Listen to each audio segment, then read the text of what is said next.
Hello guys, welcome to day 25 of 30 days challenge. അപ്പോൾ ഇന്നൊരു ചെറിയൊരു വ്ളോഗാണ്. അപ്പോൾ എല്ലാവർക്കും ഹാപ്പി ക്രിസ്മസ്.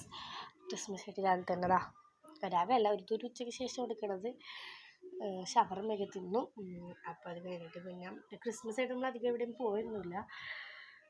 പിന്നെ ഈവനിങ് ആയപ്പോൾ കപ്പയും പോട്ടി ഫ്രൈയും ഉണ്ടായിരുന്നു. അതും കഴിച്ചു. നല്ല ടേസ്റ്റ് ഉണ്ടായിരുന്നു. പിന്നെ എഴുതാനുണ്ടായിരുന്നു. വെക്കേഷൻ അങ്ങോട്ട് കാര്യമില്ല. അസൈൻമെൻറ്റ്സ് ഒക്കെ ഉണ്ട്. ക്വസ്റ്റ്യൻ പേപ്പറൊക്കെ എഴുതണം. അസൈൻമെൻ്റ് ഒക്കെ ഉണ്ട്. അപ്പോൾ അതൊക്കെ ചെയ്യണമായിരുന്നു. അതാണ് ഏറ്റവും മെയിൻ. അപ്പോൾ പിന്നെ ക്രിസ്മസിന് വേണ്ടി കേക്ക് ഒക്കെ തിന്ന് അങ്ങനെ ഇരുന്ന് എഴുതാമെന്ന് വിചാരിച്ച്. കുറേ ഉണ്ടായിരുന്നു എഴുതാനായിട്ട്. ഇനിയും ഉണ്ട് എഴുതാൻ. അതിന് വരും വീഡിയോയിൽ ഉണ്ടാവും. കാര്യം അത് എഴുതി തീർക്കണം. ഓക്കെ, അങ്ങനെ അതൊക്കെ കഴിഞ്ഞു. നമ്മളതാ ലാസ്റ്റ് ഒരു 11:30 ആയപ്പോഴേക്കും അസൈൻമെൻ്റ് എല്ലാം എഴുതി കഴിഞ്ഞിട്ടുണ്ട്. ഇത് അക്കൗണ്ടൻസിയാണ് എപ്പോഴും എഴുതിയത്.